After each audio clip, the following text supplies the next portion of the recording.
figuring out what it is that you love will lead you in the direction of how to be paid for what you do. And that's the biggest clarifier. If you're saying, how do I apply this skill in a situation where the skills are no longer the thing that's leading the job, then that'll lead you down the unemployment road. Welcome to another CG garage where the monstrous moon shines.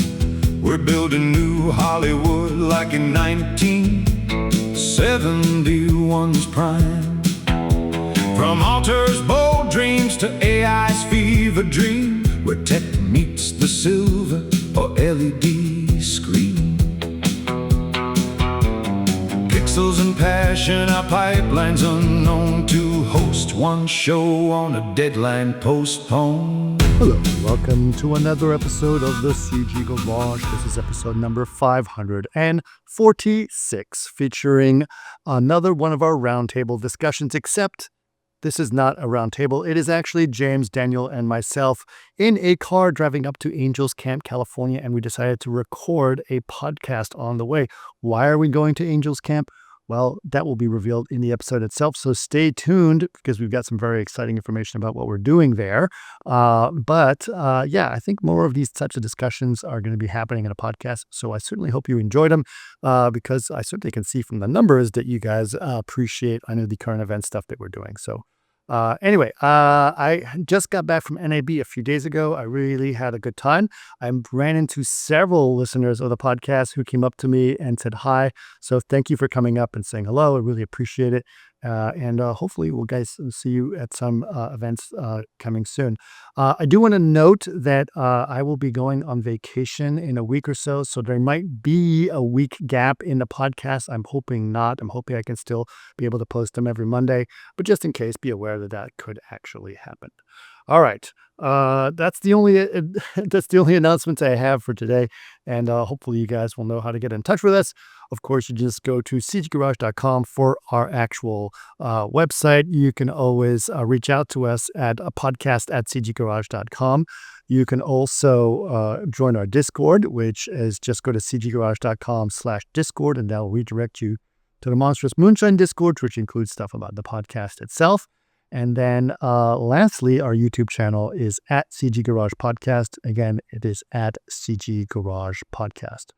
But for now, please enjoy episode number 546. This episode of CG Garage is sponsored by CenterGrid Virtual Studio. Wondering why you went to film school just to be stuck managing hardware life cycles? CenterGrid delivers end-to-end GPU-accelerated cloud workstations built specifically for VFX and creative production, with flat, predictable pricing and personalized support from people who actually get your workflow. Plus, CenterGrid is TPN Gold Shield certified, so your studio's security is locked down. Check out what Virtual Studio can do for your pipeline at cgvirtualstudio.com. This episode of CG Garage is sponsored by Kitbash 3D, one of our favorite tools and an essential tool for 3D artists everywhere.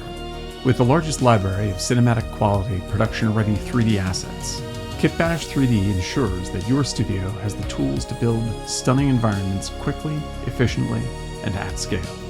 Design detailed worlds in a fraction of the time without compromising on quality. Head to kitbash3d.com and use the code CGGarage at checkout for 10% off any kit. Again, that's kitbash3d.com, code CGGarage. This is this first CG Garage from the car. It's like a podcast within a podcast because you're in the vehicle, which would normally be in the garage. So. Oh, right. So we're going between garages. It's a meta.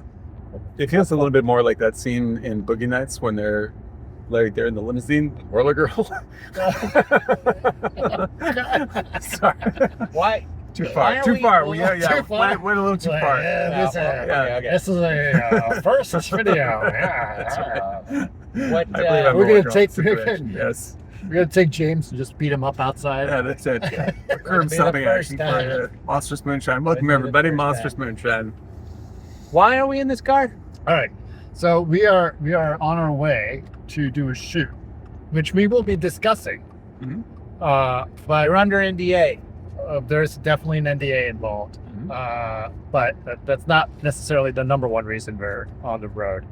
But I figured in order to maximize this long drive, because we're driving from Los Angeles to Angels Camp, which is about 5.5 hours from Los Angeles. It's in gold country east of San Francisco. It's gold rush country, Yeah. east of San Francisco, sort of east of Fresno, kind of going up not far from Yosemite. That's where we're headed. And we are going to go ahead and do a podcast. But I'll tell you what we have done in the past is we've had our little roundtable discussion podcasts, which have been very popular. People need to see that. And so we decided we're going to do that again while on the road, just so that we have something to do while we're doing this drive.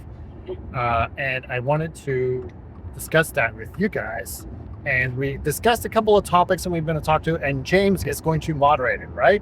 Yeah, I'll moderate. I'll keep you in check. Okay.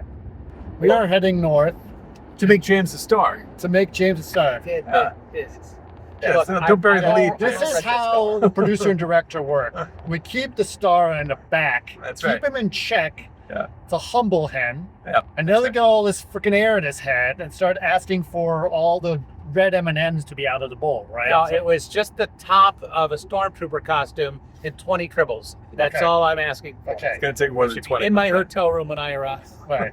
So we are going there. We are, if you guys have seen the Vid-Viz scene that we've been shooting, we've been sort of taking along this journey. We're using this one scene as an example of the process, not just using it as an example, but sort of seeing it, like making it a case study for what we want to try to do. But now we're going to try to actually shoot the scene for real. And we are going to go to this location in Angels Camp, which is essentially going to be the house, the crumbling house that the cowboys are in. And they're going to be using that as the establishing shots. So we're actually going to shoot the house for real, but we're not going to shoot the whole scene there, just this establishing stuff. The rest will be done on an LED stage later. And the central idea is this. We're going to go there. We're going to shoot the establishing exteriors. We're going to shoot shots of James coming out of the house. And we're also going to capture the house digitally while we're there. We're going to establish a Gaussian splat. We're going to come up with a unique way of doing the Gaussian splat.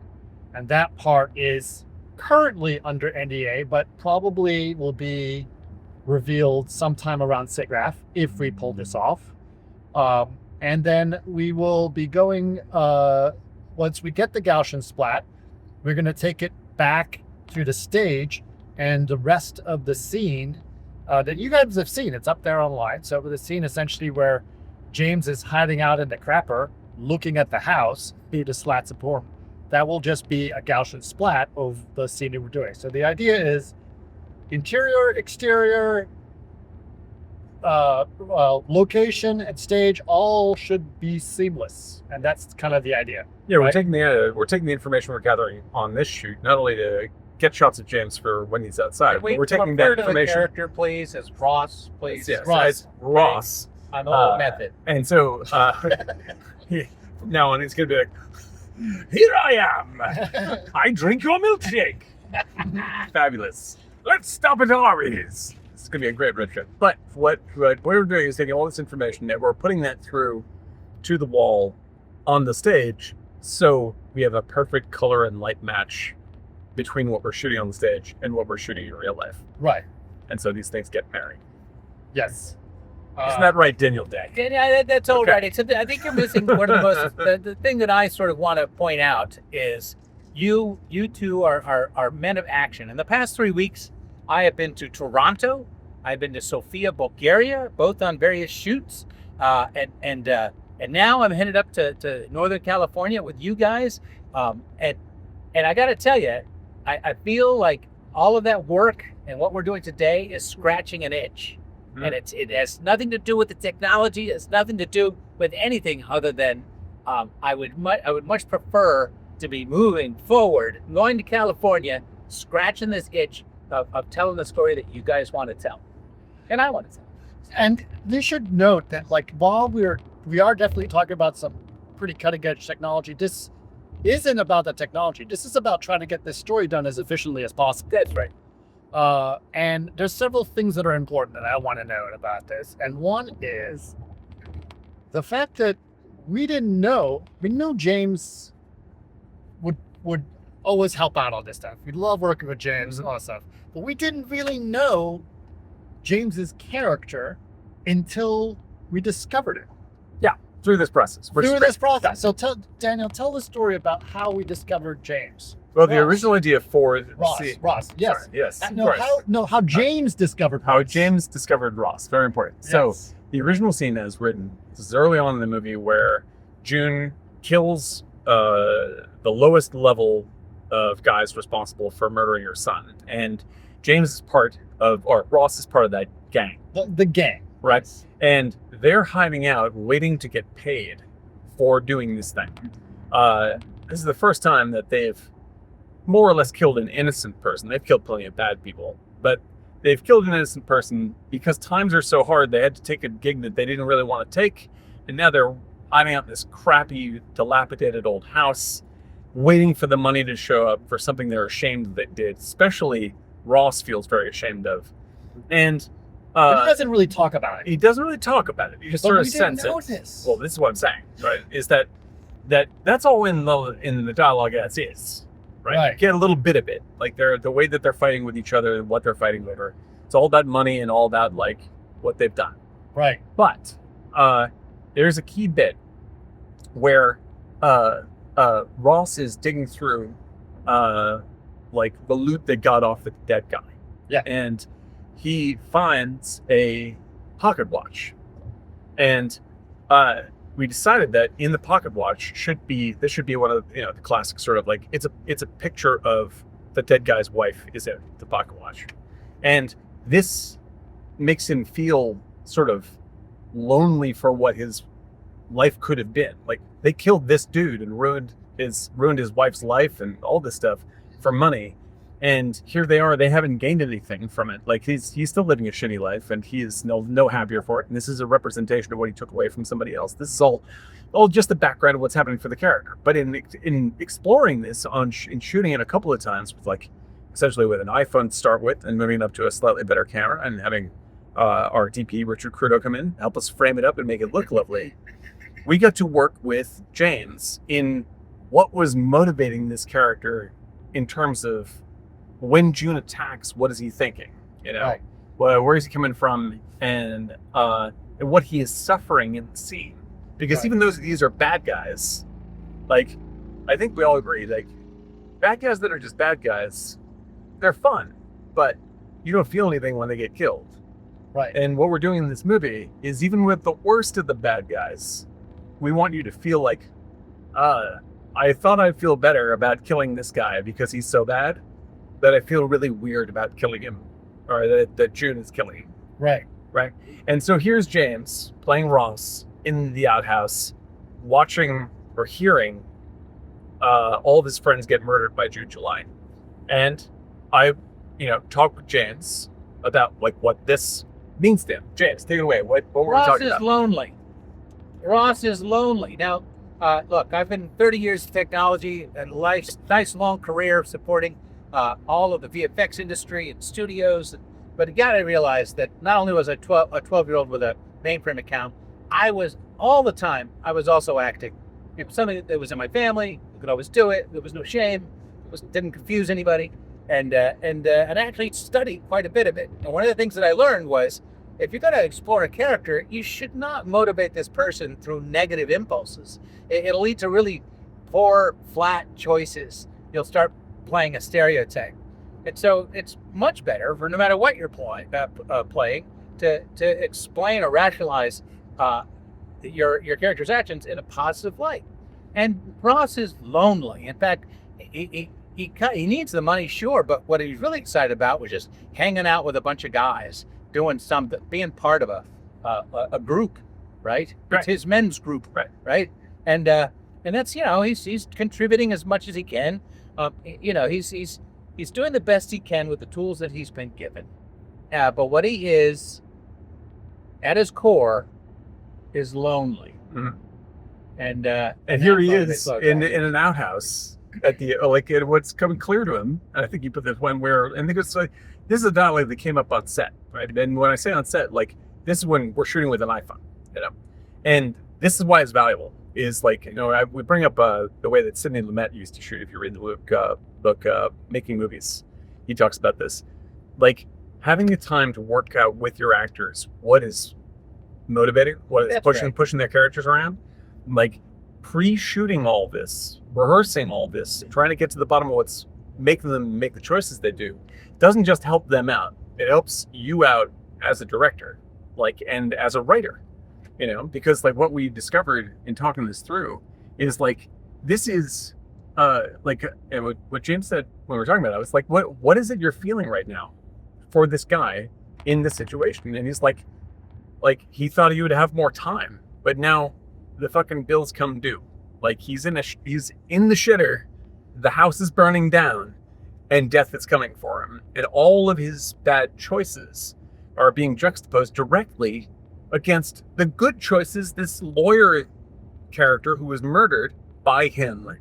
All the good choices that this guy made that led him to having this beautiful wife who's in this pocket watch. Like these two ideas are right up against each other. And that's when we were like, we can't kill this guy right now, because this wife character does exist later in the movie. Right. There's the storyline was that you later find out that, and I'll tell you exactly all the details the same, but this wife character ends up being found dead. And when you find out the circumstances of what that death are, they involve James or Ross in a little wraparound story that's happening in the background. Here's what I think is important before we get too far into this. As far as when I think it's important, we didn't know all of this until we were shooting the Vid-Viz. The Vid-Viz. And the Vid-Viz is what allowed us to do this. And several things happen because we did all that without changing a single line of dialogue. Yes.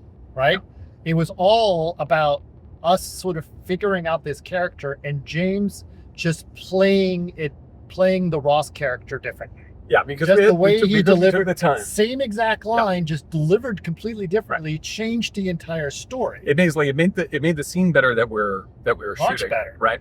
But it also has made the story that we're telling in the larger movie better, because now we get to add a thread that leads deeper into the film.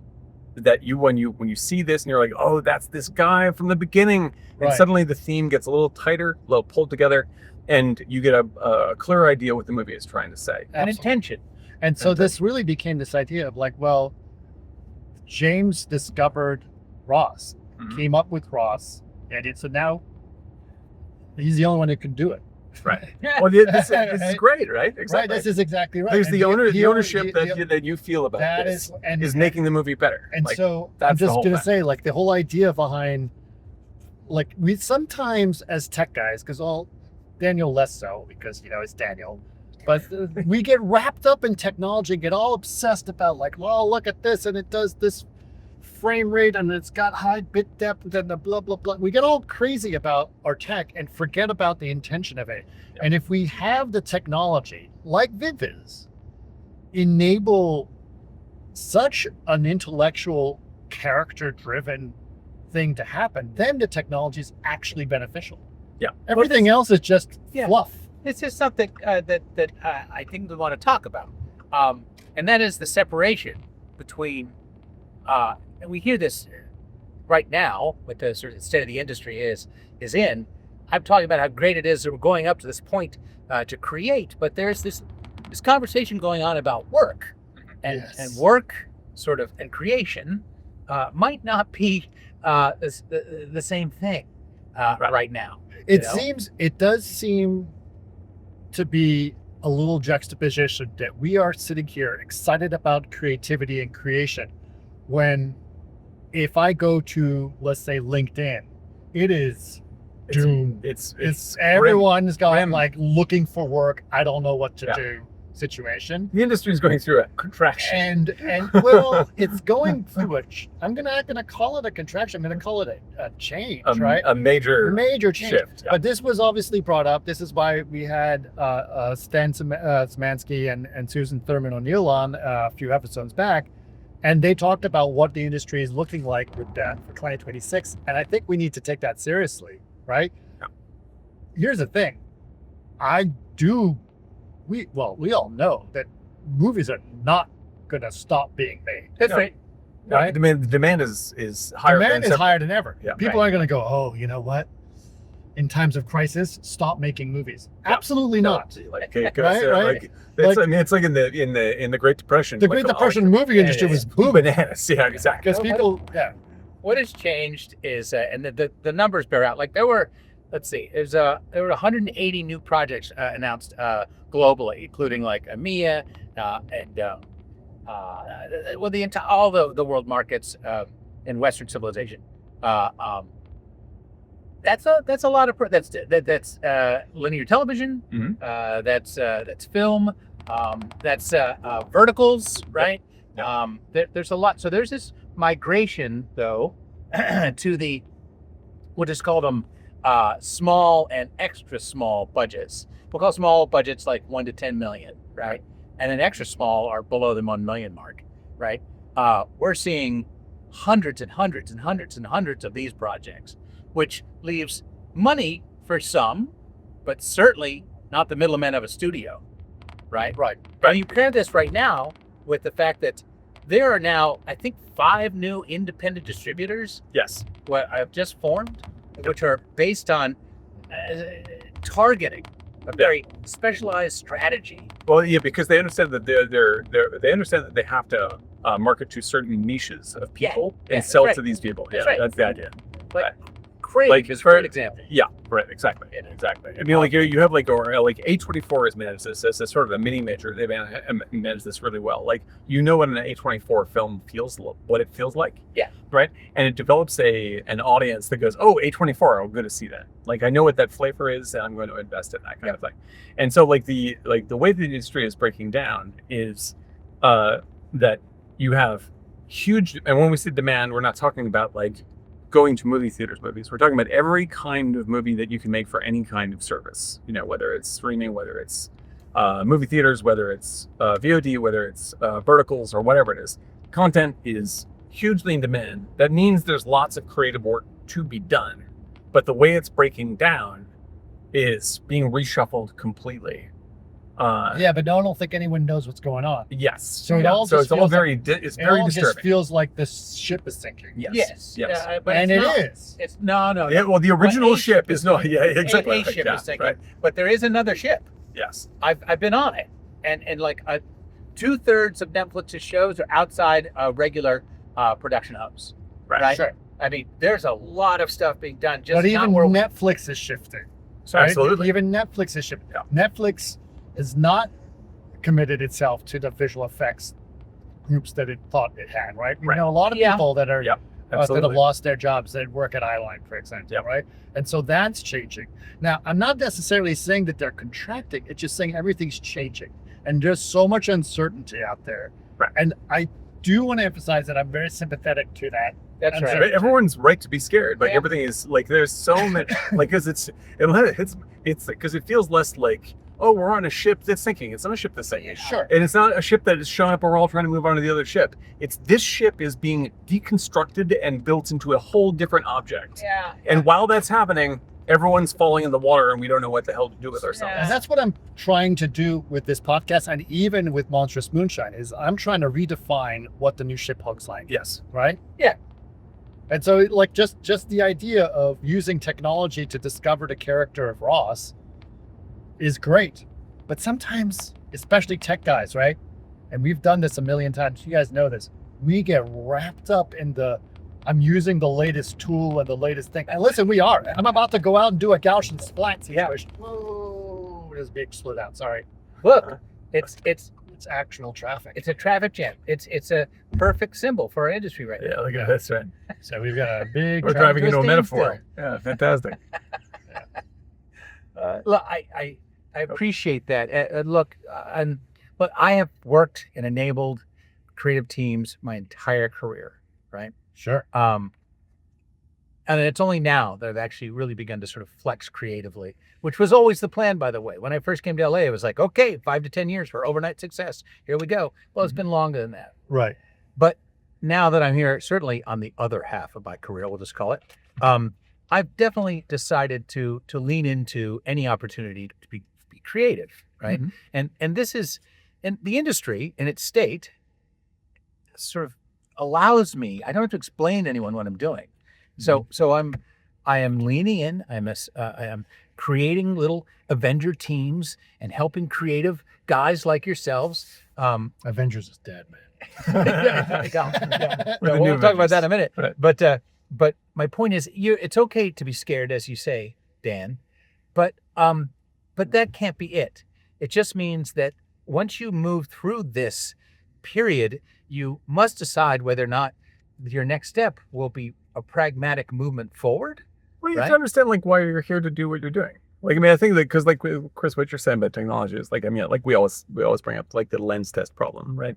And so like for anyone who hasn't heard us go off on this, my job is to fuck around with technology. Technology is awesome. Right. It's amazing. We all love this. But like the metaphor we always use is that when DSLRs first came out, mirrorless cameras, and everyone's like, oh my God, you can shoot things with video cheaply that look like movies now. Like the YouTube was just flooded with people doing lens tests. Like I filmed a butterfly and a leaf and look at the bokeh and look at the depth of field. No one's actually making a movie with the thing. They're just they're saying, look this technology, right? And so the shorthand, this has become shorthand for us of like people have to stop doing lens tests. Like they have to remember that they're there to make movies. And so that with technology, let me ask it this way. What is it about technology that keeps people obsessing about it rather than looking at the bigger picture? Why do they do that? Oh, it's just a procrastination. They may it makes them. Maybe it's eye candy, or maybe they just like what's happening for them. It's eye and ear candy. Well, they like it though. They get a satisfaction in getting something. It's tangible. Like it gives them a sense of control. It's like also it gives a sense of validation. But you can look at it and say that this looks like other professional things that I've made. I also think that being creative is really, really hard.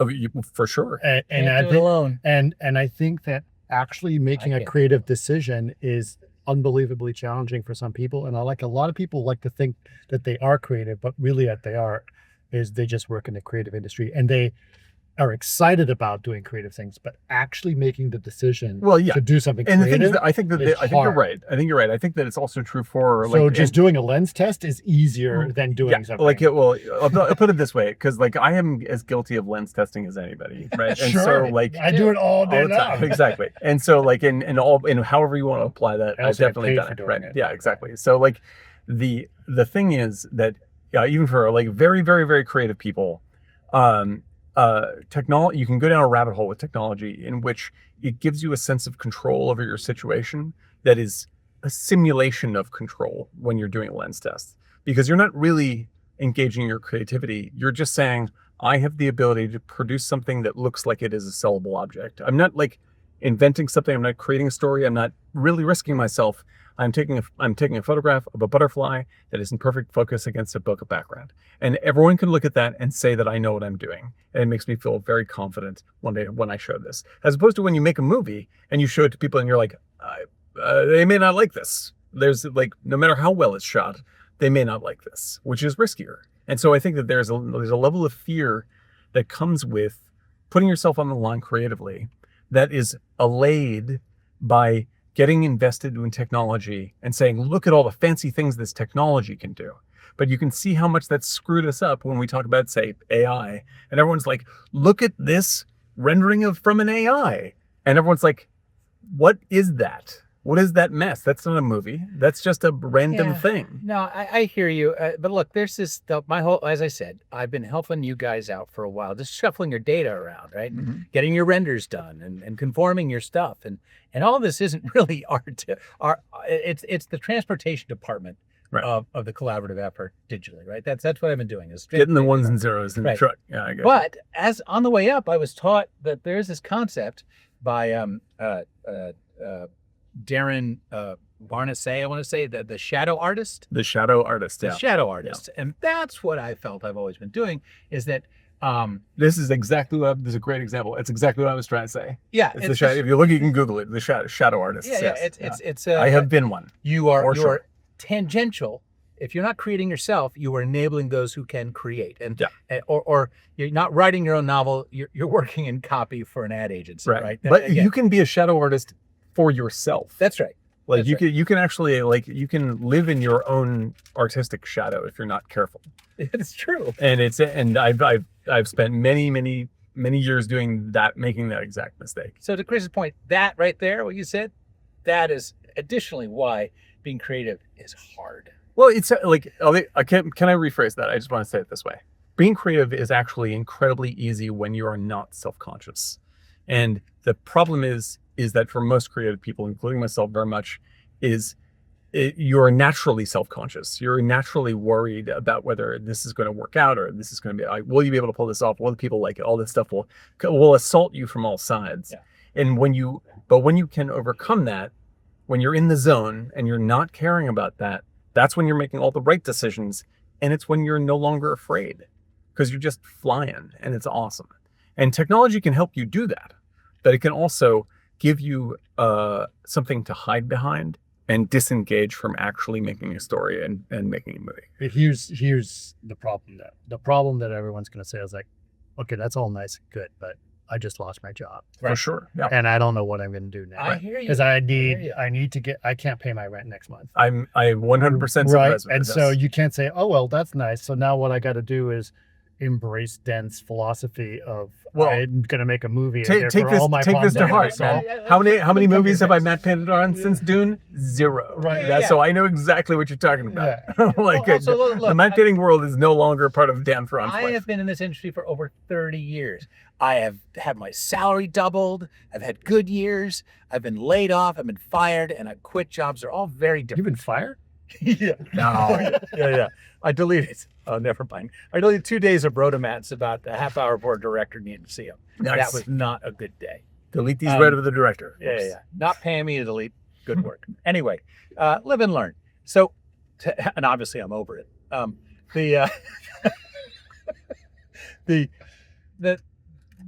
My point is, I have been through what people are going through for the first time here. And I know it's rough, and I will call you, and I will pick up your phone, and I will help you on your journey. But you must move. Yeah. You must move. We're gonna lose. We're gonna lose a lot of people. A lot of people are gonna have to get out of the industry. Well, I didn't mean it that way. Well, they're not motion. going to have to, but are going to choose to leave the industry.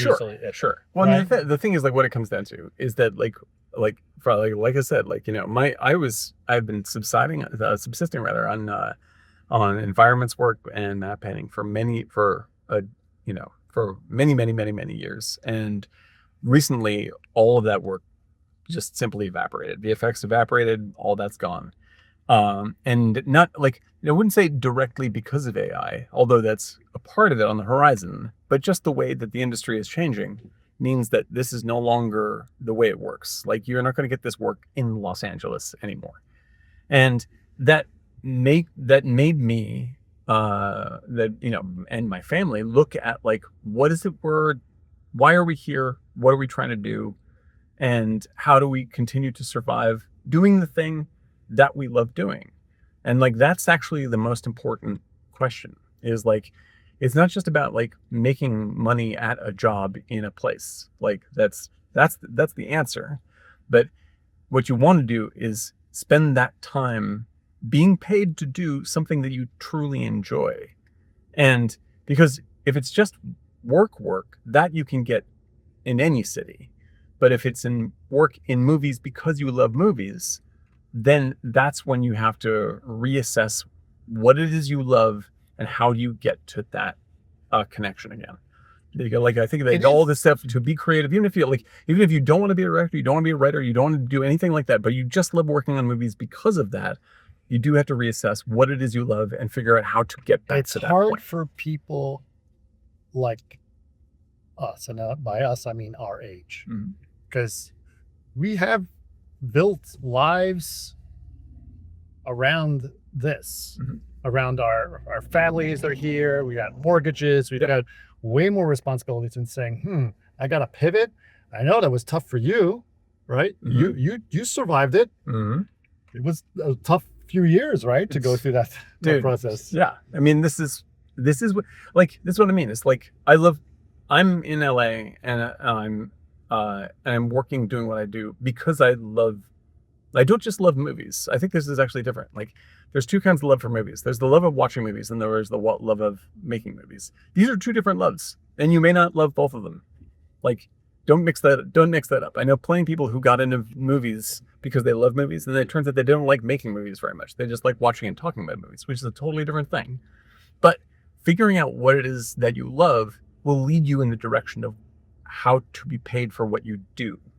And that's the biggest clarifier. If you're saying, how do I apply this skill in a situation where the skills are no longer the thing that's leading the job, right? Then that'll lead you down the unemployment road. Because, like, for instance, when Jurassic Park happened and stop motion animators were suddenly out of business, and I bring this one up all the time, but our friend Tom, incredible animator, worked on Empire Strikes Back, etc. Him and other stop motion animators faced the choice of, like, what are you going to do? Are you going to learn computers and learn to do CG animation, or are you going to say, if I can't stop motion animate, I'm out? And Tom made the change because he understood that what he loved was bringing things to life, and it didn't matter what the skill was he was applying to do that. He wanted the effect of being able to bring a creature to life. And so he made that shift, and that was profoundly satisfying. He continues to work today. If he had looked at that and said, it isn't about bringing the dinosaur to life, it's about the technology of stop motion that I adore, and it's the architecture of building with nuts and bolts and all these little things and animating this, that's a harder choice. But if you're honest about it, you go like, well, then there's movies like Coraline, and I'm going to shift my career into doing this. It's smaller scale, it doesn't pay as well, it's hard to get these jobs, but this is the thing that I love, and that's why I'm going this way. And that's the thing that really, I mean, in any creative field, like, the joy that you have from doing the work is what should give you the direction for your choices in how you engage it.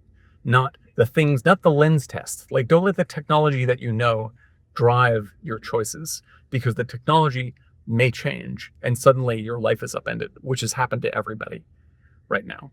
Like, figure out what it is that gives you joy and say, what can I learn so I can experience that joy and be paid for it again?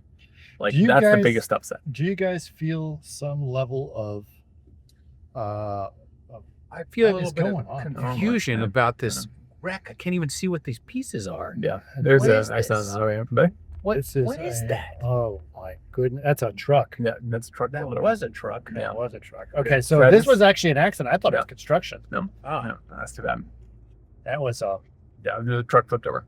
Big, crunched. What looks like now that we passed the obstruction, the road is opening up ahead of us. Are you saying something symbolic, James? We're beginning to accelerate towards our destination. That's right. Well, here's the thing. I think that's a very here. I'll tell you this. I was talking about this with Daniel on the traffic before, and I was like, I've worked at Chaos for 13 plus years now, right? And it's a great job. I'm obviously very, very fortunate, right? I'm very fortunate to have a job where I get to come up with ideas at sea, and that's play with new technology and figure things out and see where things are going. I'm good at it, but I'll tell you one of the things that I do that seems counter to what I'm about to say, but is essentially what allowed me to keep my job. I am not afraid to be fired. Yeah. I am not afraid to try something that could be risky, right? Because that is kind of the point of my job, is to try things that have never been tried before. And it was one of the things I realized and it's not the case anymore in visual effects, which is part of the problem. But when I was doing visual effects in early 2000s, it's like everything we did was something no one's ever seen before.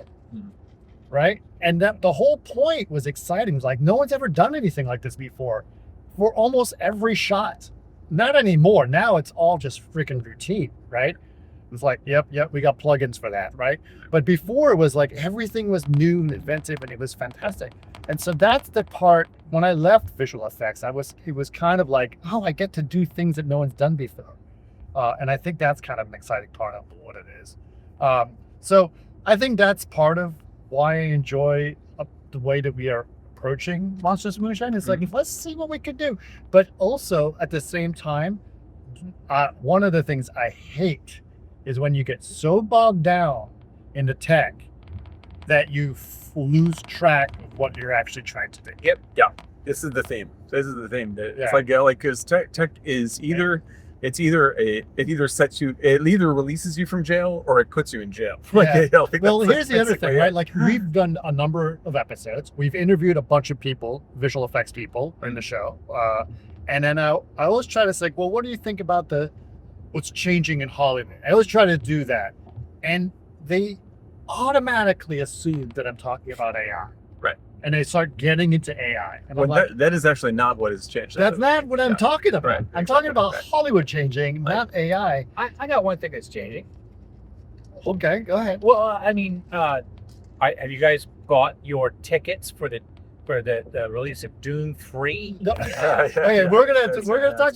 Yes, we're gonna get into that. And that is a changing. But you're right. Hollywood is changing, right? And the reason Hollywood is changing isn't because of AI. The problem is everyone's trying to throw this as AI is the solution to everything, or AI is the problem about everything. It is neither one. It is neither one of those things. No. And listen, I've said this before. The things that's changing is we are tired of superhero films and we want to have intellectual conversations again, and we haven't figured out how to do it. Definitely. Thank you to Universal for filling up all of the stages and getting everyone on board. Or Jumanji, I think it's fantastic. They shot all of Fallout Season 2 in California. Exactly, and those. I'm so glad that that effort is occurring and employing those people. And by the way, that was relevant because it takes place in California. Yeah. That's right. Well, but to my point, this other thing is starting to happen: the rise of the independent film distribution, which is an ancillary effect for the studios not being able to focus on the granularity of the new distribution paradigm. They can't do it, and they need to do it because the organic sort of independent compost pile we're all working in the $1 million to $10 million range is creating just the film that you talk about. This is sort of intellectual, which may be of interest to me. We'll find out if it's of interest to anyone else, but it's definitely a story I need to tell and add to the great archive of stories that are being told as a contribution to this great database that moves along with us, right? The two things are happening at the same time. I do think that the $100 million, $200 million project should be viable. Those things should exist, but they will have nothing to do with the rebirth of 1970s negative pickup world, which is growing underneath. Right. And I talked to an executive at Universal about this just recently at the HPA Net Roundtable event. I just said, look, I don't think you guys are ready to take this on yet. You shouldn't touch the independents right now. If you still had Hollywood Pictures, if you still had, these tiny little outfits, even Miramax, all of them, they're gone.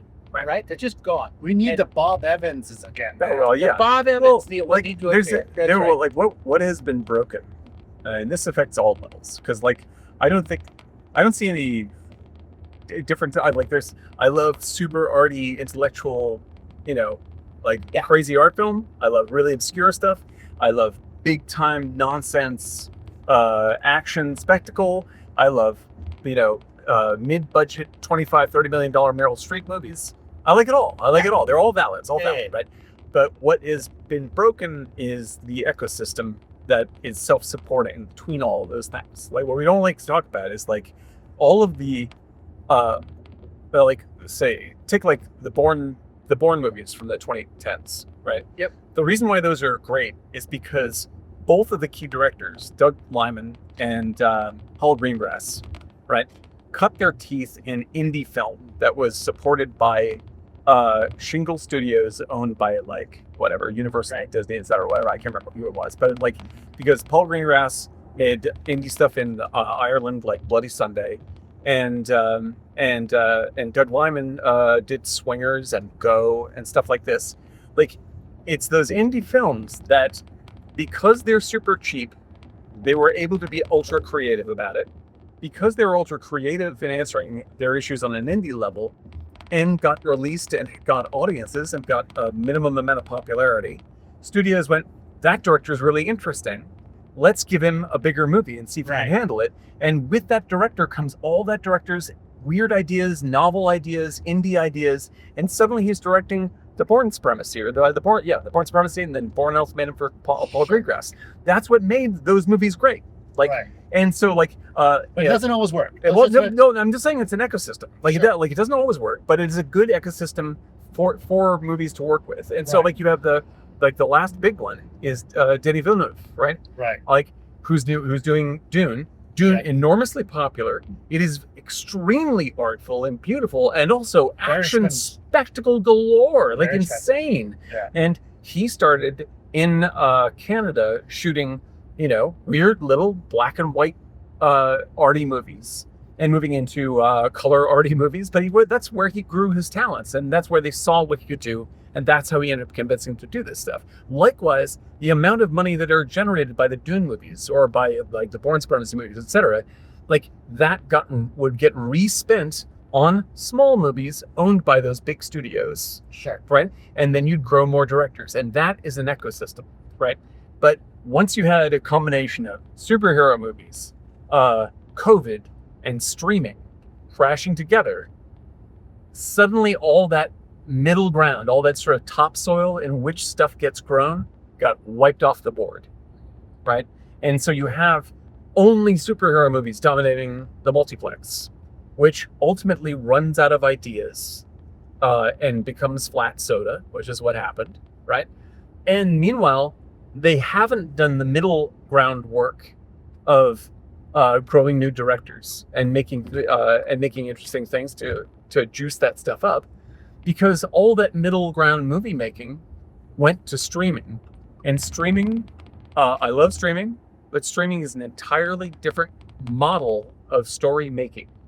And it doesn't promote indie thought. It produces pipeline production that is very, very lens testy and similar. And so you don't get new ideas from, wait, I'm almost at the end. You get very few, like, for instance, like a movie like Silkwood would never get made for Netflix. Instead they would take that pitch and go like, this needs to be 8 hours long, 8 episodes long. It has to have a starry cast, and it has to not really come to a conclusion because it's essentially a television show now, and we have to lead that maybe we get a season 2 if it's popular. Like, now you're not gonna, like, that's not what makes Silkwood great. Silkwood is great because it is a movie that has a powerful statement all by itself and has an indie voice. John Sayles movies, the same thing, right?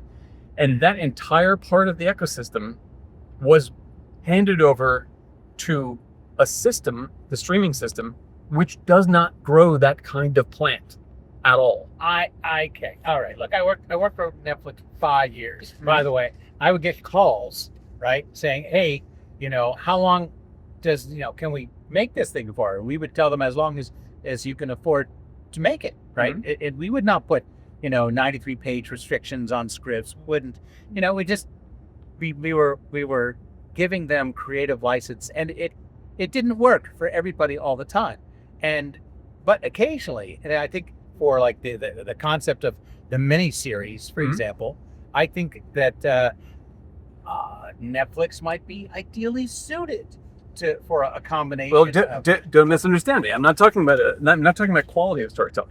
Okay, like I'm talking about the type of storytelling that you do on streaming is necessarily different than what you do as an indie filmmaker, right? Because when you are like, you're not going to get from from the Netflix system, you don't get Reservoir Dogs.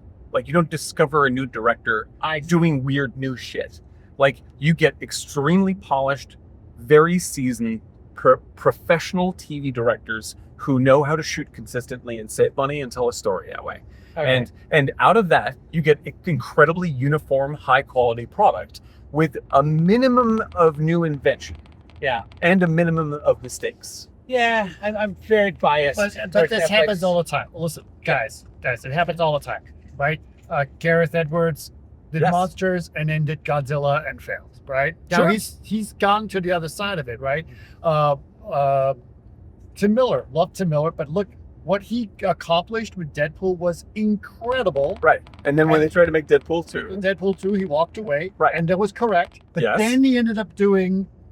he engaged himself in Terminator, right? Which was probably a mistake. Yeah, I mean, he did as good.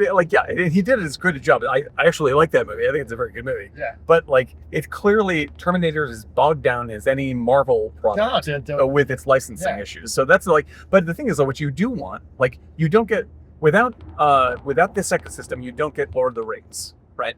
You need Peter Jackson has to develop weirdo ideas and to start small and be like, I'm going to use puppets, I'm going to blah blah, and use these weird answers, so that when he gets to the big stuff, he's got all sorts of unique answers that are personally his own and his crew. That's what gives the Lord of the Rings its unique energy. And listen, it's not the magic sauce for everyone. Look, Joe Kosinski's first film was Tron. Exactly, and the thing is, I'm not. Now he's doing. Oh, that's all he does. But F1, right? Sure, Top Gun. I'm not exactly, but I'm not. And the thing is, I would say stuffing cameras into I would say that his masterpiece is Joe's masterpiece is Top Gun. That is a phenomenal bit of entertainment, right? And you wouldn't have been able to make it without making the deals he did with Tron and all everything in between. He got to this perfect place. But that is a Top Gun Maverick is an A+ studio experience. I want studio movies to be that good, right? And he brought the energy into it that way. I think Tom Cruise and Tom, but that's we also talk about, because filmmaking is a team product. You team up with Tom Cruise. You are working with one of the top ball players when you work with Tom Cruise. I remember talking to Joe when we were going to do Oblivion. He's like, we're going to bring Tom Cruise. It's going to be in Oblivion. It's going to be amazing. I was like, really? And he's like, you got to realize, Chris. He's like, Tom Cruise has worked with all of the biggest directors in the world. Because I am going to learn so much from Tom Cruise. And he's like... Well, first of all, the fact that a director thinks that way, that's why June succeeded, right? So, all right. So just to close that point about Netflix, because again, I'm very biased and almost a little protective. I'm not saying Netflix has done wonderful work. Wonderful work. They are not the darling of Hollywood. Point of order. They are not the darling of Hollywood. A lot of people do not like Netflix. Point of order. Take it away. Guys, you can reclaim your time. I take back my time. Will the distinguished gentleman from Massachusetts please stop talking about Miami Vice? The whole car's out of order. Look, Netflix. Look, what you're talking about is, I think we'll find common ground here. Any creative endeavor that suddenly introduces executive notes or middle management trying to add value has a very, very low chance of success. And so it is a particular type of production interface, which is leave them alone, or they come to you with a negative pickup. Those two things. Netflix's business, is and I mean this not as a slam at all. Netflix's business is subscriptions. That's how they make their money. They make their money by getting people to not unsubscribe to them. The standard is do not unsubscribe. Yeah. They're always 3 months away from not having a hit. Right. And so what you need to do is you need to have now Netflix does make some great works of art, for instance. Mindhunter, Blonde, Pee-wee's Big Holiday. Pee-wee's absolutely right. Completely back you on this. My favorite. Blonde, absolutely. David Fincher's work across the board. I'm a huge Mank fan, as everyone knows. I love The Killer. These are incredibly inventive films that I fucking love them. Incredible movie. And these are visionary movies that have a voice, but they are made like Scorsese's movie. These are made by top tier like very, very legacy directors. No one's giving them notes. No one's giving them notes. But there like the people that are getting into the business from the ground up, like you're not going to be making movies for Netflix unless it fits what Netflix is as its base, which is stuff you have on. Like Reservoir Dogs is not a stuff you have on movie. Sure. Right? It's just like, it's too sharp edged and indie and half broken and interesting. They don't even know where to put that stuff. Like they don't develop directors that way. That's not their business. Like the way that Netflix goes about making what would normally be a mid-90s indie film is something like The Queen's Gambit, which was fucking great. They did a great job with the show, right? But that show is classic television A/B photography, classic looking Netflix production design, approved up and coming stars, everything very glossy. It's written and directed by a dyed-in-the-wool old Hollywood pro. That's it, right? That in the 90s would have been a $25 million movie with maybe someone you had heard of before, but it probably like hit big in England, and now finally it's coming for a second run at micro theaters over here. Right. Right. And you would have had more creative freedom as a director and as a writer than you do going in trying to make that movie for Netflix right now. And so like what has changed? So that's the ecosystem that got destroyed. And now watch out for that guy on the bike.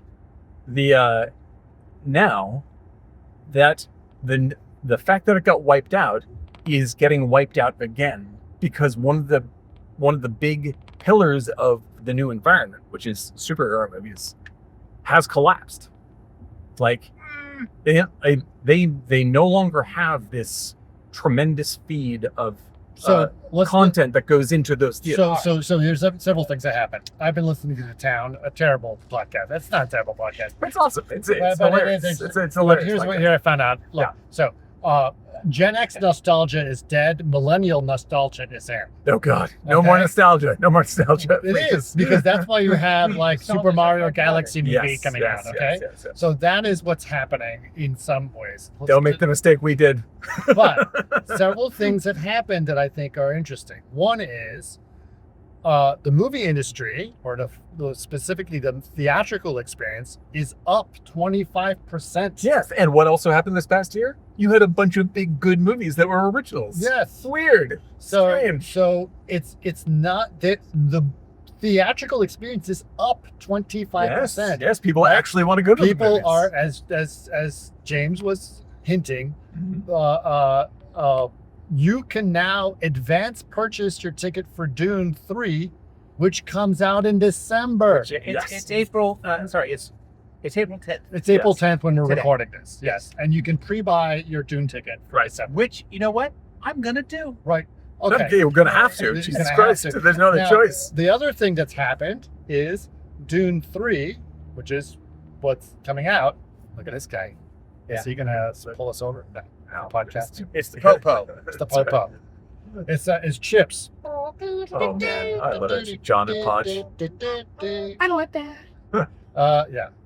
He's pulling up. Okay. Anyway, so what was that time? Dune 3 is coming out in the same day as the new Avengers movie. I didn't know they're going to make another Avengers film. It's like Doomsday. Did you see? Executives have emergency meeting to find out if they have an Avengers movie already called Doomsday. Did you see that? Yes. It was an Onion article, and I thought it was a joke, and then I realized, like, no, that's actually what it's called. And I was like, then I started to think, isn't that what the last one was called? Yeah, I know. What was the last one called? Endgame? Endgame. Yeah. Isn't Endgame and Doomsday the same thing? Oh, yeah, Jesus. but it works. No. And to be fair, like if they'd made a good movie, I'm excited to watch that movie. Like I want a good movie. I don't have any problem with being. If you give me a superhero movie that's a good movie, well, I want a good movie. I don't care if it's superheroes. I want a good movie. That would be lovely. So the interesting. So apparently they've been better than Miami Vice. Apparently, what's happened is that this move by the Dune movies to say we're going to pre-sell tickets apparently was a flex on Marvel, because they are basically releasing both of these films on the same day, and they wanted to see You got to move your date. You got to move your date, and then no one was going to move their date. Yes. Oh, scrappy, So scrappy. that's why they did that. Now, what's interesting is the people out of town were saying is like, it's actually not going to make any difference. People will see both films. Yeah. Right. It's not going to be a Barbenheimer situation because they're the same crowd. Yeah, everyone's going to Right? do both of these things for sure. I mean, on the Big Picture podcast calls this Doomsday. Right. It's the Doomsday problem. Yes. It's the same audience. So the thing is, who will sell more? And the town is predicting that they'll get way more tickets on Doomsday than they will on Dune. I'm not as bullish on that as but we'll see. But that's because there's much bigger fan base to start. Yeah. Now he says the numbers between Endgame and Doomsday will go way down. Yeah. But the numbers between Dune 3 and Dune 2 and Dune 3 will at the very least stay the same. Yeah, they're going to be the same or up by 20%. Maybe. Yeah. Maybe up. They may not be because a lot of people may not say I'm not going to see it because I never saw the second one. Yeah. So who But knows? the second one did big business. They've consistently done very well, and as they're going to position this probably for Academy Awards, etc. Like there's going to be a big marketing push up to it. I'm on Kalshi right now, Chris. Are you going to give me the odds? You're on Kalshi? Yeah, we'll just make that. No, I'm not. I don't. We're gonna know Kalshi. That's right there. We're gonna make it. You know what? Let's make a bet on how many U.S. soldiers will die in Iran. That's what's good. Down to the exact number, yes, exactly. Or whether or not the president's going to say a certain word, and Yeah. whether I can make a lot of money on it. No, I'm not. Anyway, doing that, not Kalshi. political podcast. Let's Yeah. go. All right. Anyway, that's the interesting part of it.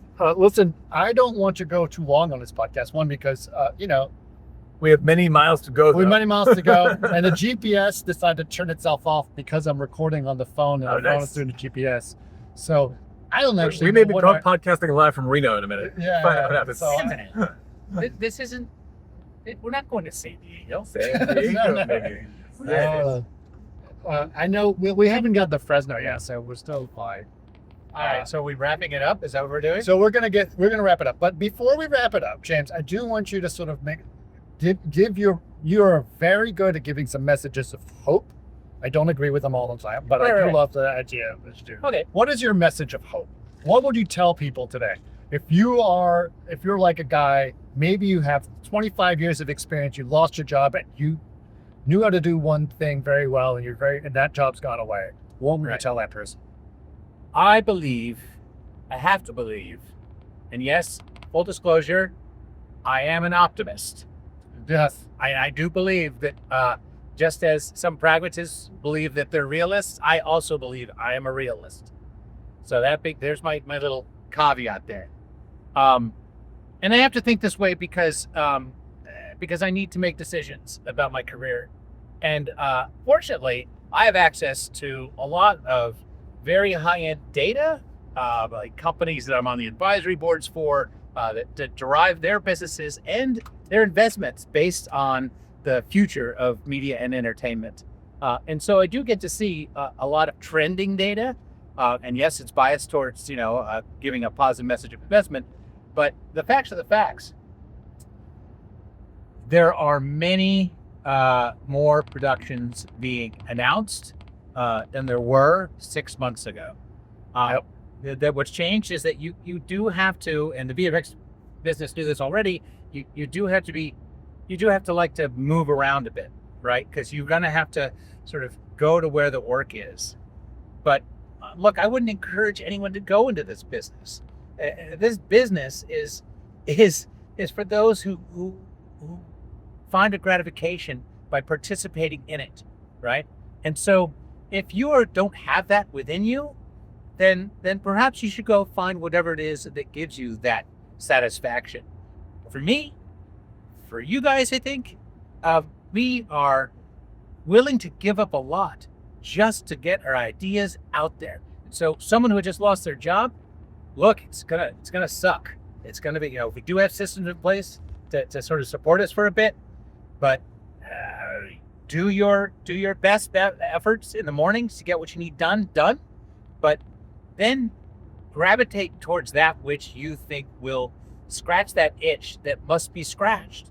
Because for those of you who contribute to this great circus of media and entertainment, there's a lot to be done.